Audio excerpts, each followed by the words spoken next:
Well, welcome back to another edition of Inside Great Lakes Skiing. My name is Greg Norman, your host. Well, we've been off a couple of weeks. We've been out skiing and enjoying the winter and trying some new skis. We're going to bring you a report on the Renowns, and we have a couple of small ads in the last couple of shows. We're going to spend some time on the Atlas 80. I think it'll be fun to have some time to talk about that ski. And I'm absolutely loving the new Blizzard Anomalies. Those are some of the best skis that I've been on in a while. The conditions have been fabulous. This is one of those shows that I get a chance to ramp up and enjoy beyond belief because we get a chance to talk to the Great Jonny Moseley. We're going to give you a little snippet of an old Outside magazine show that was done about 7 years ago. Then we get a chance to talk to Jonny about the Olympics, about mogul skiing. And when you get a chance to talk to one of the giants, and it turns out they're just as nice as you expected them to be, it makes for a great interview. We hope that we asked him some questions that gave you some insight. We'll bring you a first version. We're going to take a little break in the middle and do some tips, and we'll follow that up with the end of the interview. We're also going to include the sailing portion of this interview, which we're also going to run in our Inside Great Lakes Sailing show in the summer. But we wanted to get some time with Jonny, and we'll get to him in just a couple of seconds. So up, there's a couple of commercials, and we'll be right back.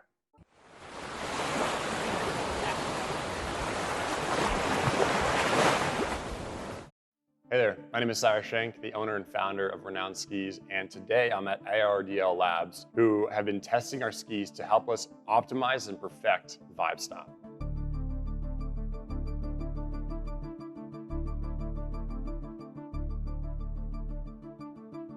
So behind me here is a ski on a shaker table, and essentially what that means is that it moves the ski at a certain frequency and amplitude, and we put accelerometers on there, we measure that, and it tells us what's shaking, what's not, and how we can improve that with putting more Vibe Stop or less Vibe Stop. It's actually really straightforward, but it's one of those things that no ski company does. People take a ski, they go skiing, and they say, that was fun, that was not.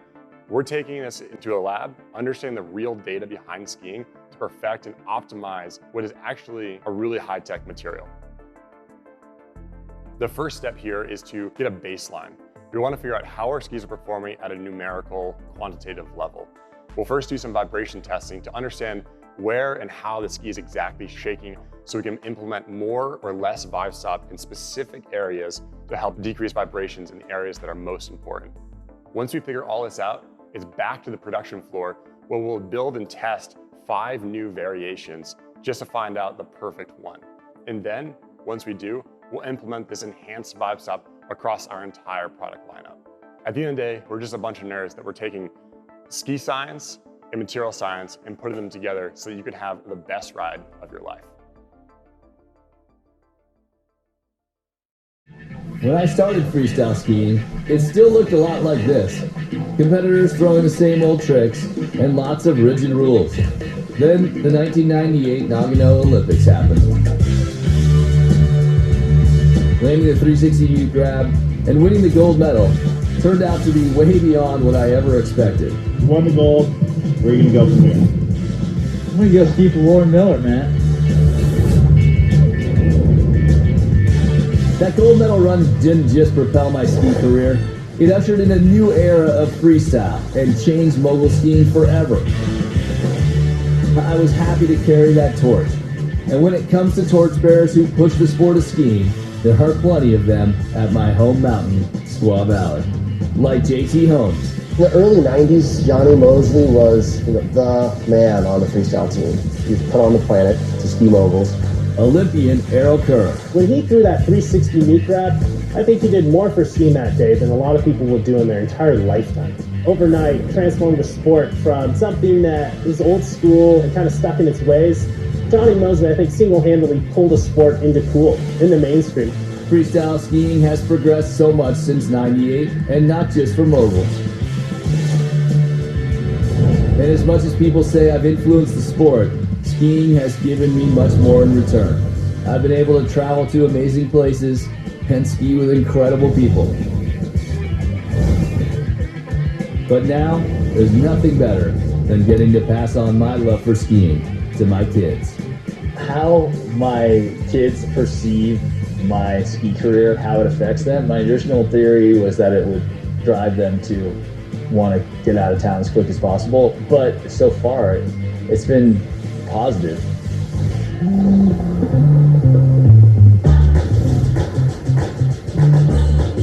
I'm having like more fun skiing than I've ever had in the last few years.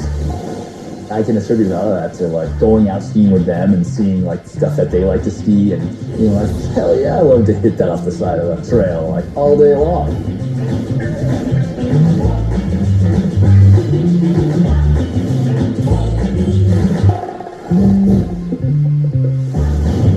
I was so afraid they were gonna not like skiing, and they are like up and dressed and like, let's get after it. I always struggled constantly coaching them, and so I always have to kind of pull back. But it's tough because I kind of feel like I need to pass on something of what I learned. I hear them kind of grumble, and then I say, okay, I won't say anything. I won't say anything this run. And then 2 runs later, what do you gotta do? What are you doing?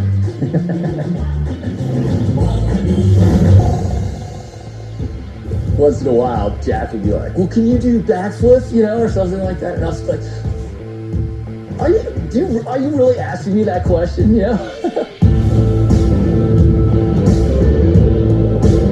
Moseley's the man. He's absolutely the man. We all looked up to him. I still look up to him. I think that skiing is kind of a special sport in that your heroes are just around and they're approachable. Even ride a chairlift with them and have conversations and maybe even get a couple runs in. Somebody that's, one, inspired me so much, and two, done so much for our sport, and I just love getting to spend time with him.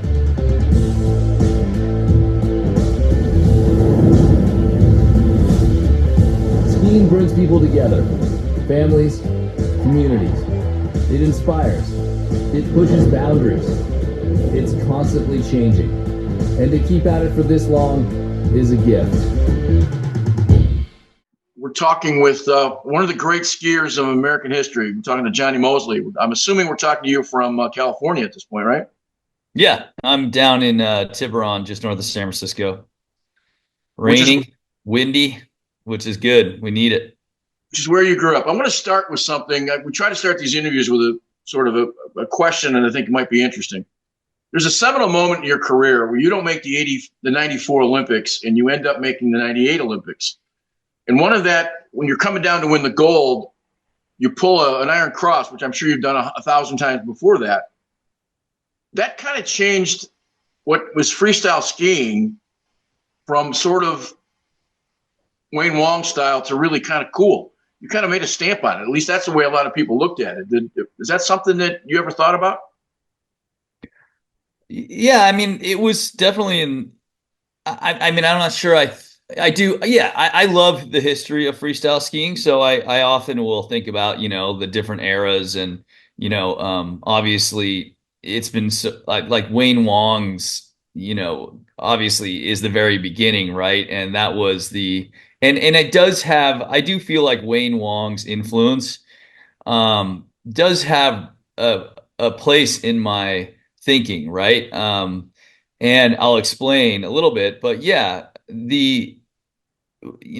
when I did the 360 mute grab in 1998, I didn't invent that trick. First of all, I ripped it off from a few of the Southern mogul skiers that were from Quebec, J.P. Auclair and J.F. Cousin, Vinny Dorian. But they were really indicative of a change, a new era of skiing. And I'm butchering this a little bit, but the reason that new era of freestyle skiing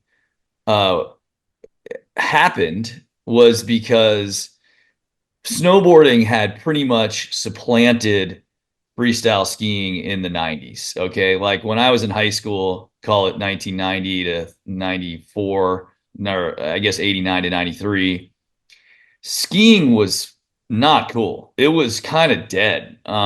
And all my friends were snowboarding, and including me a little bit, but it just was not like something people were desiring to do. It had kind of lost its freestyle appeal. And freestyle, the reason it was cool, the reason it grew in popularity is because it iterated. It always changed. And that goes back to Wayne Wong. I mean, Wayne Wong's original contest was it was a call for the best skier on the mountain, right? And all his friends in Canada said, "Hey, you're the best skier in British Columbia that we know. You need to go to this contest."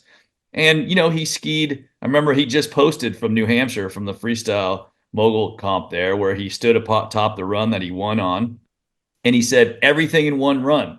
You skied bumps, then there was a little space. You showed off your mastery of your skis, which later would be known as ballet. You did some jumps. And so the fundamental of freestyle, and the reason I got into it in the 80s was because my brother was like a skateboarder, surfer. We were ski racers, but he was like, "Hey, we want to do stuff on skis that's fun and interesting." And that was the core of freestyle. And it lost that a little bit in the 90s, where became very, everybody specialized in moguls. So the mogul skiers didn't do aerials, and it just became very formulaic for good reason. That's what got us into the Olympics. It needed to be structured to get to that level.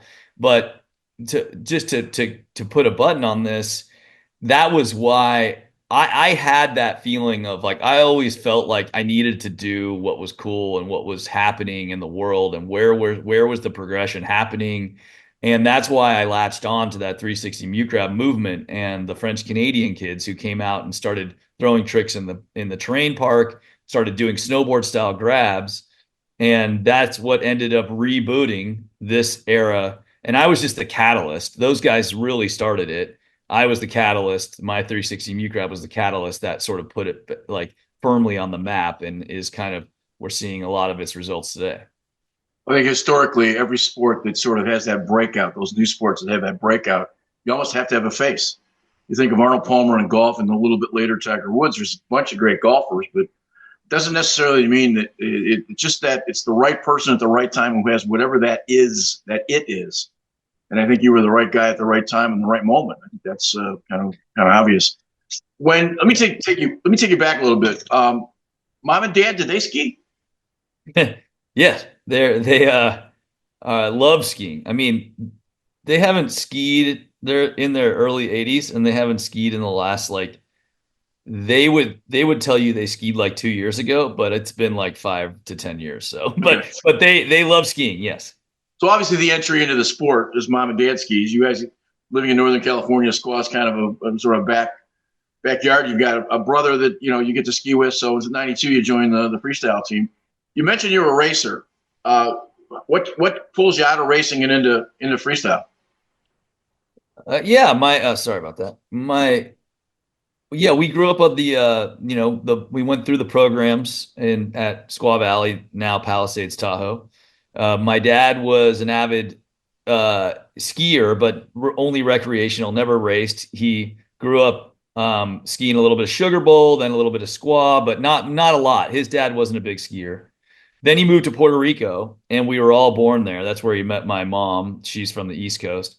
And then the business went south, so they came back, and he just was on a tear. I think he wanted to ski every weekend. So we moved into Marin. We were weekend skiers, but took a couple lessons, and then they were like, "Hey, you can put them on the programs here." So that was Mighty Mites, and then the race team. But like I said, my brother, it was right during the time that Hot Dog the movie freestyle was hot right then, right. And it was a lot of it happening at Squaw, and the first freestyle team had formed like just a couple of years before. I've sort of right. I know it had just been formed.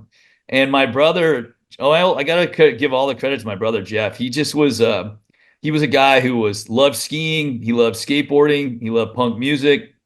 He was always kind of on that edge anyway. And so he got exposed to freestyle just on the mountain, and he entered us in a dual mogul contest that the freestyle team was hosting, just anyone sign up.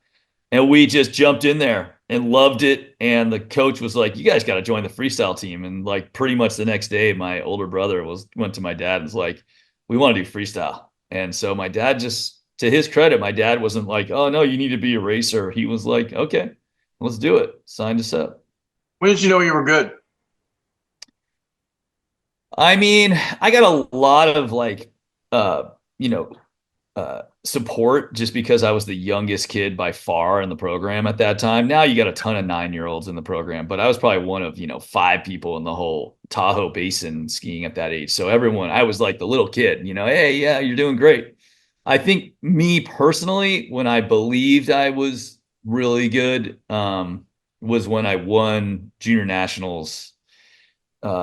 I was age 15, so I beat a bunch of kids that were 19, 18 and under, and it was sort of like that's probably the first time I believed that I could actually do something. And a follow up to that question is, when did you know you can make a living at it? Yeah, that's interesting. I mean, it's not that interesting. I'm not sure I ever. I became interested in that side of things. I think every kid. Well, I don't know. I shouldn't say that. You get sort of uh, entranced with this sponsorship idea, right? And some of it is validation that you're good, and some of it is just like I at that time I was watching Scott Schmidt and Glenn Blake, and I just like I like I was like, man, I would like to, I loved Warren Miller movies. I would go to those, and I was like, wow, that'd be really cool to be one of those guys. And I still didn't think that that was in the cards.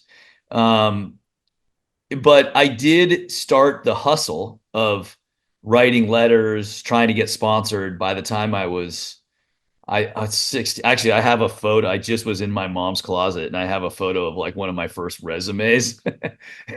But I used to say I have a whole folder of freaking, rejection letters. But yeah, I think by the time I was 16, I was starting to write a lot of letters, try to get sponsored. And by the time I was 17, that my first year on World Cup is when I think I found out that I could actually maybe get paid. Like I had a roommate and he was like, dude, you can get paid. And I was like, oh, really? He's like, here's what you do. You write a letter to Hart, or Rosinal, and you get them to say you need money for training and all that. And then when they come with an offer of like $1,000, you tell, you know, the other company that they offered you $2,000.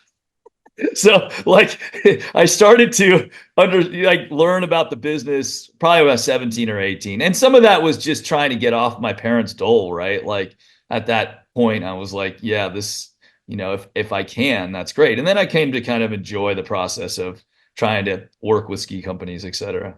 I find it incredible that you enroll in UC Davis, and the only connection in UC Davis is that I was a Temecula Encinitas kid down in San Diego for about 20 years. Oh, wow. In UC Davis, within Temecula Valley is where there's a lot of wineries, much as there is in Northern California. UC Davis is the only college that I'm aware of that offers a viticultural degree, meaning how to learn to make wine while you get a business degree. So there's all these guys. Hey, you can actually go to school to learn how to make wine. It's not a great major, and then you obviously kind of pass through UC Davis and get through the training and go through the athletic parts, and then eventually go back to Berkeley and finish. So that to me, that's a discipline factor that certainly must have played strong in your skiing career. Yeah, I was kind of obsessed with trying to finish my undergrad. I just, I went to a great little private high school and struggled in the beginning, and then sort of like I think I started to see it as a competitive venture, and I kind of like it just became like kind of another goal of mine. And I was always hedging, I wasn't, I was sure at some point I'd have to do something else. My brother was into mechanical engineering, and I just kind of liked that. And I thought maybe I could, I was always hedging. I basically wasn't 100% sure how this skiing thing was going to go.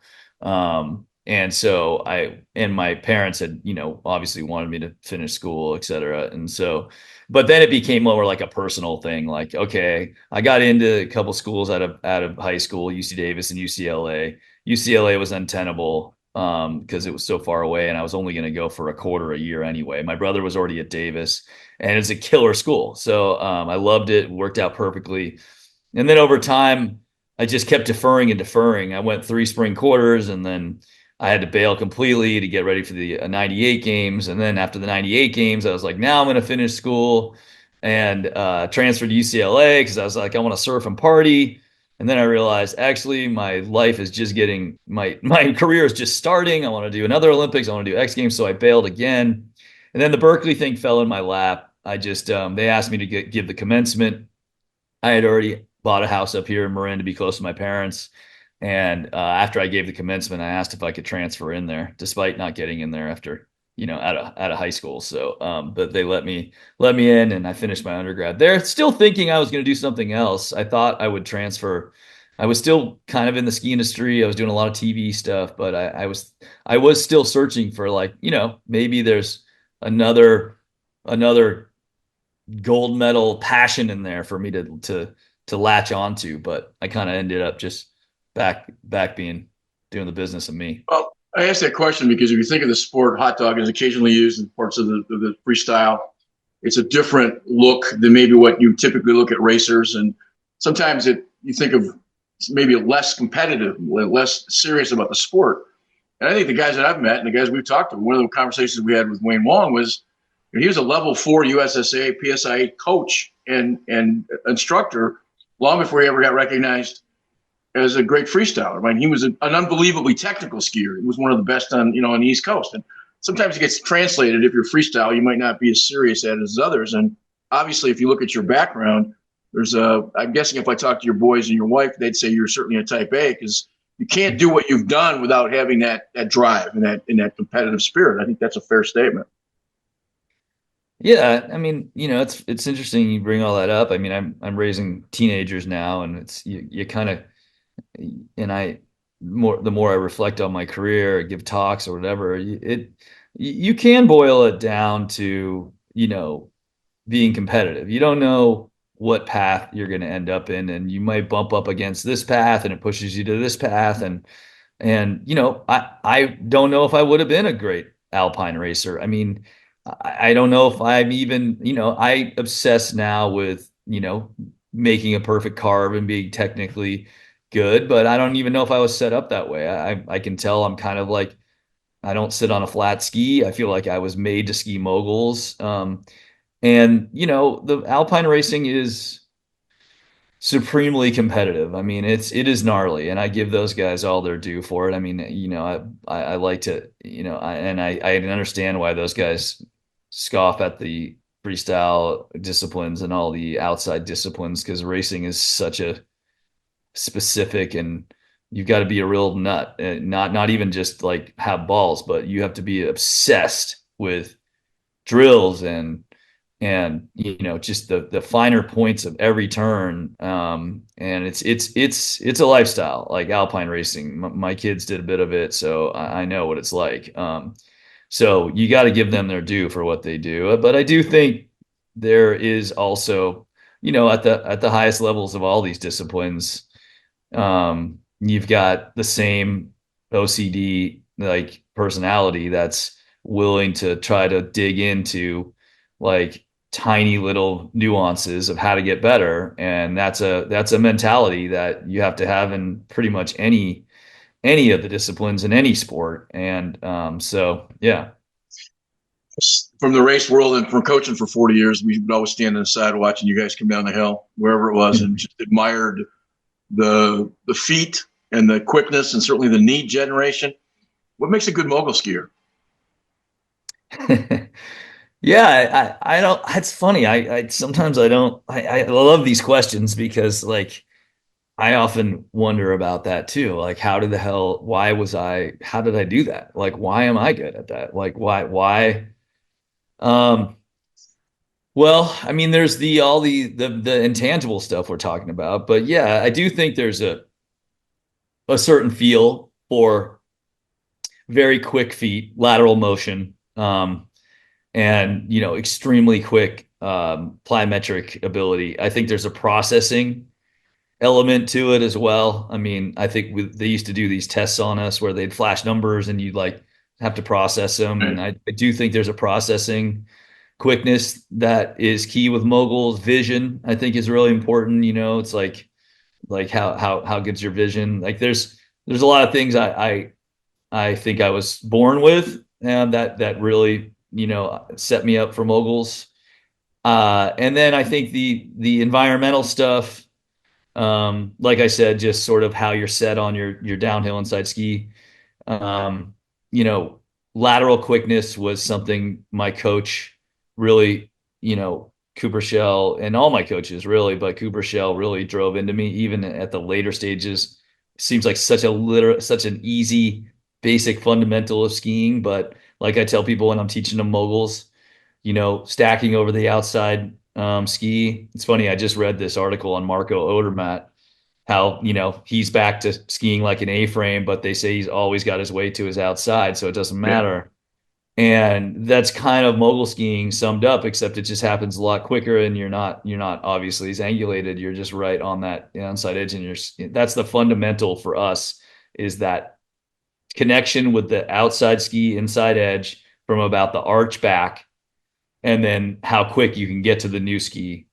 And then I think the third part, hard thing about moguls, is you're basically a sprinter and a gymnast. So then it's like you have to have aerial sense, especially now, obviously, with the inverts and the moguls. But if you go back to Wayne's era and the 80s era with, the great combined skiers and John Witt and the Cooper Shells and Steve Desoviches, they all had to learn how to do aerials too. So there's this imagination and this creativity that has to come into it too, and then the willingness to basically do the discipline it takes to learn how to do like crazy new tricks all the time. I mean, that's, to me, obviously, when you're a downhill skier, like the consequences are catastrophic, but you seem to get better at the finesse as you get older. In mogul skiing, if you're not learning a new trick every year, pretty much, you're done. So you have to like have this, like curiosity and drive to want to learn something completely new, and then maybe make something up as well. So it's a weird combination of sort of like, eggheadedness, which is, being able to like work on something and be disciplined and get good and strong at something. But then you have to kind of add in this gymnastics flavor, idea, or figure skating. So I don't know. It's I don't know what it's a weird sport, man. I think size also has to do. If you look at Bodie or you look at some of the bigger racers, there's, they look like Herman Mayer when they used to do the ABC sports superstars. I mean, those guys look like linebackers. I think mogul skiers, generally speaking, and certainly freestyle skiers tend to be a little smaller. As you mentioned, gymnastics is part of that, formula. So I think that's something that's important. Yeah, I mean, it's funny you bring up the superstars, because I am always amazed at that contest. I got invited to that after I won in '98, and I just thought I was going to get my ass kicked. I just had been kind of in my mind, didn't think I was like a real athlete, right? And I went down there and I just kind of just like did my thing. And I ended up getting second to Jason Sehorn, the cornerback for the Giants. And I remember he was like super serious down there, and he's a great athlete, but I beat him in like the half-mile run, and I beat Cordell Stewart in the obstacle course. And I was like, what the hell? And then I think the following year, I think like Jeremy Bloom won it. I think Herman Meyer won it. And then I competed against Bodie in it, and we went toe to toe. He ended up winning. I ended up getting second. I will say I got stung by a stingray, so I would like another shot at Bodie. But I was going to say, someone like Bodie would have, dude, the guy would be an incredible freestyler. I mean, the guy, not only because he's just an incredible athlete, he's physically gifted, right? He's the perfect size. He is a little taller for the mogul side, but the way he thinks about things, I think, is what separates him. He has this very like inquisitive mind where he's always trying to hack the system. And I think that's really important for these sports, and particularly freestyle. But what I took out of those superstars competitions, and basically every year that they had it, they resurrected it, a skier won, is that skiing is gnarly. It's an incredibly physically demanding sport. And the training is second to none. Just the running part alone, you're like, damn it, I thought these guys run for a living, and here you are, a bunch of skiers, but we run a lot too.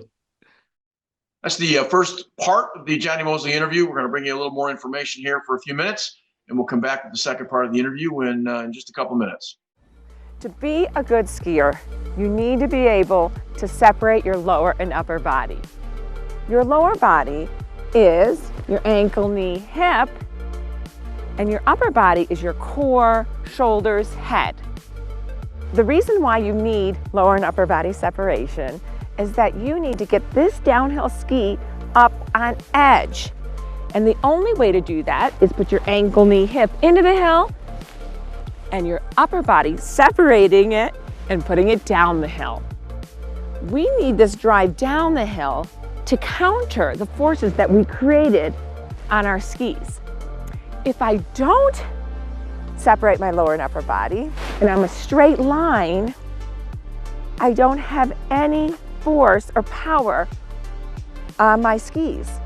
So I'm going to slide my turns. We want to carve our turns.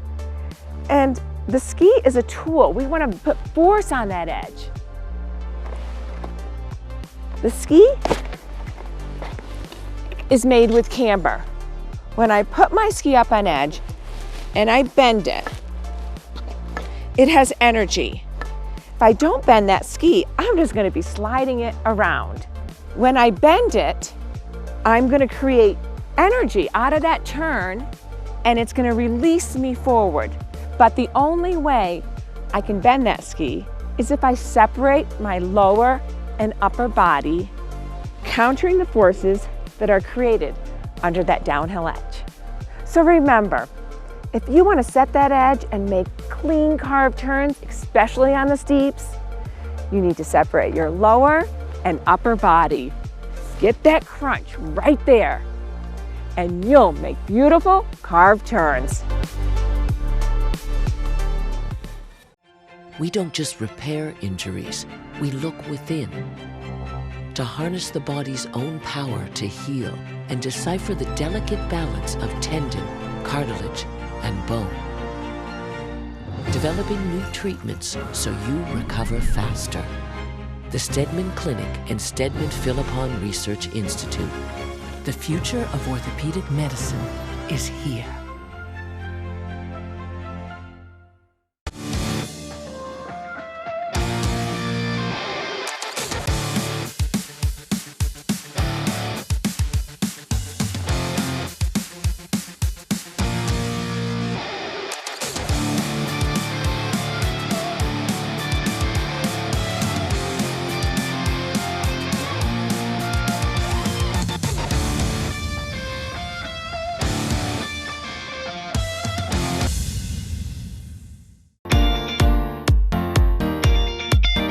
We see athletes as the ones that set goals in the recovery of a life-altering injury, the individuals that redefine the magic of getting back up, those that reframe their own recoveries to not be identified by their disability, but by what they will find next as their new ability to succeed. We are High Fives, the safety net of the outdoor sports community.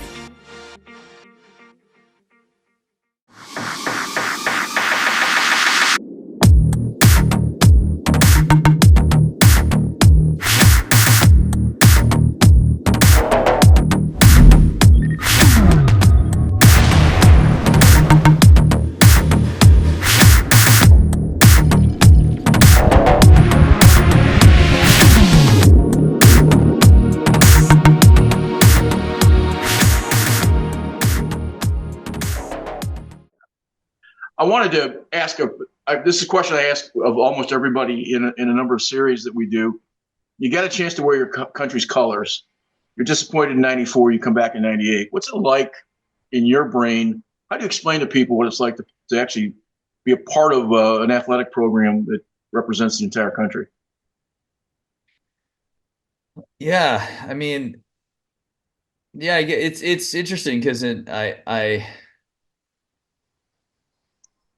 I guess like you being a college football quarterback, you don't always, I guess, get that opportunity, right? You're sort of like always representing school or something like that. And so, but in skiing, you start at a young age, you're always representing your country pretty much. Like that's once you get to the NORAMs and World Cup. And And it's an incredible honor.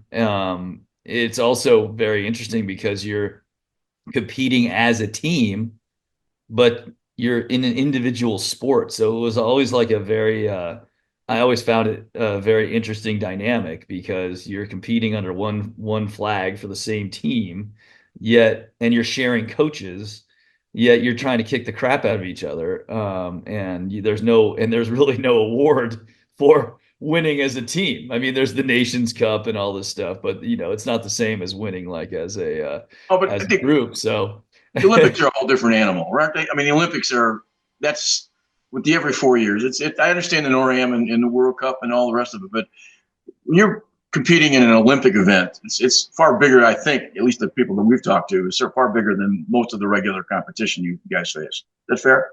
Oh yeah, absolutely. I mean, the Olympics just has this, a completely different feeling to it when you're there, and you do feel like you have you are responsible for a country's success in that moment. And the Olympics has it does have an effect on the psyche of a country, and it can kind of indicate the sort of health of a country, and sort of indicate the positivity and the attitude of a country, and it can lift a country and be part of the greater societal economic good. And I'm not sure I always recognized that when I was in the moment, because you're kind of obsessed with your own personal performance and how you're going to get it done, and you're stressed out. But it does, you realize over time that your contribution, if you were to even just to be in the Olympics or just to medal, and then the fabric of other guys winning medals in that Olympics. I mean, this most recent Olympics it was really apparent, like you could for some reason, I don't know, it just had a lot of, maybe it was, I don't know what it was, but you got the sense that like this is an important moment for this can be an important moment for a country to sort of like come together and catalyze and give it a sort of spirit that can help with everything. Can help with the economy, it can help with the way people interact with each other. And yeah, it's got that. I think the '80 Olympic team in Lake Placid, they win a gold medal. Out of the 24 players, only 2 of them really had successful long-term professional careers, but 22 of them made a living on being members of the 1980 Winter Olympic team, because it meant so much to so many for so long. Mm-hmm. And I think there's always that opportunity. But it's always funny when I ask the question about what it's like to wear your country's colors. Almost everybody, including you, there's always that gasp of respect. It's the only way I can describe it. It's like, yeah, that is different. It really was something unique, and I think that's kind of cool because it points to the value of the sport, despite all of its idiosyncrasies. One of the things you did, you were very successful, certainly with the X Games, but in '99 you had decided that maybe that professional athletes should be able to compete both in Olympics and in professional events. Talked to and dealt with the International Skiing Federation, if I'm not mistaken. Was that a lot of it because of maybe the '92 basketball team that had so much success, and because there was actually professional players in other sports working towards and being a part of the Olympics? Oh, definitely. I mean, the '92 was it the Dream Team? Yeah. That moment, was extremely important because it gave us precedent to get paid, right? But the truth is that the ski team had already sort of broken those professional amateur rules way before that. Before I even was on the team, they had basically eschewed those rules. Like, we could get all the athletes starting in the '80s could get paid on the US ski team. There were certain restrictions. They had a pool. You can only get paid by certain sponsors that pay into the ski team, and they can't counter the ski team sponsors. There were rules, but we were essentially professionals. before then, before even the 92 moment. But the 92 moment gave me, at least so what happened in 90 after 98 was, like, I couldn't, before 98 I wasn't allowed to go to the X Games, and that was mainly because the US ski team had, they didn't want their athletes to compete in a competitive event. Right. It was more of a turf war. They wanted the money. And then there were these professional entities that were counter to FIS, like the Bumps and Jumps Tour. But I saw that as a real problem for my career, because if we're only on the World Cup, you're only on TV twice a year, and you're competing half the time you're in Europe. And I just felt like the where skiing was going, I was going to get left behind if I couldn't compete in the X Games and I couldn't do these events on TV. It was just not fair to keep us restricted. Plus, there was becoming a double standard where people were confused as to who the best skiers were, because you had this pro tour on TV every year, every weekend in America, with these skiers that were, frankly, guys that we had beaten up on to get on the World Cup, right? And so there was like this sub level, but you'd walk in the grocery store and people would talk about how great those skiers were because they just saw them last weekend on TV. It was very frustrating. So I was trying to get that stuff together and bring it all together. And when I won, I had the leverage to do so, and that's what I did. So I basically I just did it. And I just kind of, knowing that they were not going to, kick me off the team, and sort of, I had some leverage that they needed me as well. So, and it ended up being the right thing to do. I mean, you just look now, and everyone, this US ski team has a deal with the X Games. I mean, it's literally all their athletes. It's another stop on their tour. So it was a little scary at the moment, but for me, it was pretty clear, like, this is what I have to do. This is where the sport's going, even if these guys don't see it quite yet. What does skiing look like for you now? I mean, obviously you've spent a long time skiing with your two boys. So part of that discussion is, you being able to have that opportunity. But when you go skiing, do you find yourself on a mogul hill, or do you find yourself cruising or free skiing, or what makes you happy now on a pair of skis? Well, you're a race coach. Is that what you said? Yeah. That's cool. Yeah, no, I'm totally, what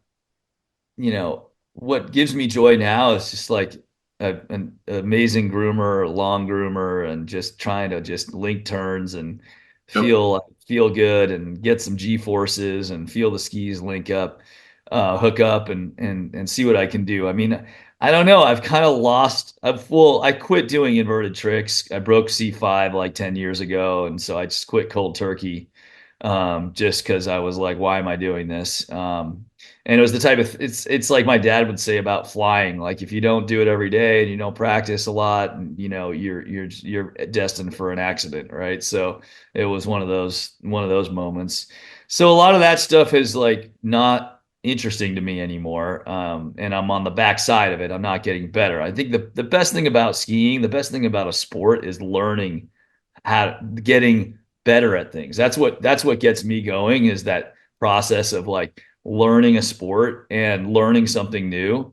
And so for me, like, that's the part I never really explored, is the carving groomers. And that's really fun for me. So that's, lately, I got to say, that's what I enjoy the most. That's what gives me the most juice. I still love to ski moguls. I love skiing natural bumps.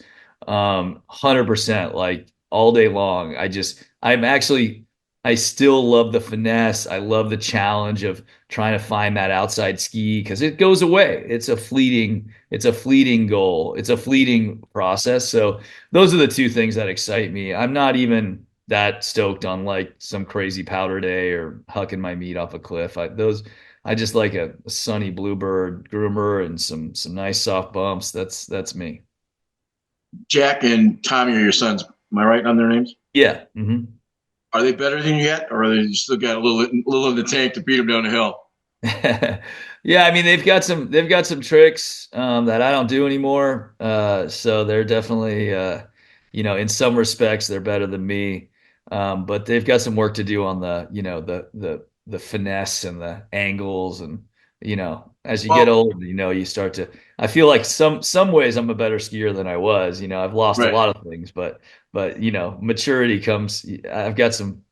I got some skills I didn't have even when I was 20. So To start the season, we had a chance to talk to Tommy Moe, whose wife was also a national team skier. And we got to talking about his 17-year-old daughter, and they had to literally have a conversation about not putting any pressure. If mom and dad are both national team members, they obviously have some thoughts and some circumstances that most houses don't have. And so the kids have to live up to the Moseley name at all, or do they just go out and enjoy it? yeah, there's no doubt that that's a factor, and we talk about it. And it's a fishbowl when you're the son of especially like at your local mountain where you grew up. So yeah, it's had its moments, right? People definitely look at them a little bit differently and judge them a little bit differently, and so yeah, no, it's a factor. We try to deal with it the best we can, and that's it. Yeah. Well, when Dad has had a Johnny Moseley Day in San Francisco, you've been on Saturday Night Live. You've obviously went to MTV, did all kinds of shows, and you've had a second career, if you will, as a celebrity. So you've obviously been able to turn that, and that, like you say, a fishbowl becomes what you treat it and how you deal with it. So I understand that part. But it's still fun for you to ski. Is it an avocation now, or is it still an obsession? Oh, yeah, no, I enjoy it. Like I said, I think I might still be just as obsessed with like technique stuff. I just like trying to figure things out. I don't know. It gives me a lot of joy. And so yeah, every day I'm out there, I'm trying to figure some things out, and that gives me a lot of joy. Yeah, I think in some ways, I'm not even sure I really thought about whether I liked skiing or not when I was younger. Like, it wasn't a choice. It was just something I did. And I think quickly it turned into something I did to win, to try to it was more about the competition. So, I mean, I might be figuring out how to enjoy skiing more now, just like, oh, this is how the rest of the world so this is why people love skiing so much. They cruise around and on a nice day. And I turned 70 last summer, and I'll still do 100 days this winter. wow. And we were part of the U.S. program as volunteers. I was a slalom coach for a long time. And at 65, they put you out to pasture. So at 67, the Norwegians, with some of the kids in the NORAM, when they come over 4 or 5 times, they hired us. Remember the first time standing in front of 12 Norwegian 16-year-olds, turned out that I didn't speak Norwegian. They didn't understand English. So it was this dichotomy, but you still can ski as many days. But you made a point of getting older. I ski for Blizzard, and somebody gave me a pair of Brahmas instead of being on a race ski your whole life. And all of a sudden, it's like, my God, my legs aren't tired anymore. I can actually get through all kinds of crud and get over places that I hadn't gotten when I was, since I was 30. But it is what it is. I do want to just briefly touch on a sailing career. Tom Eamon, who does Sailing Illustrated, we do a sailing show in the summer, and we were lucky enough to be in both Barcelona and in Paris last year for the Olympics. You grew up at St. Francis. You had a chance to kind of compare briefly skiing and sailing, because I think there's a very common, and you've had some real good success as a junior sailor. There is a combination, I think, thread that hits both sports. What do you think? I think the one thing I've noticed between the two sports that makes is very comparable is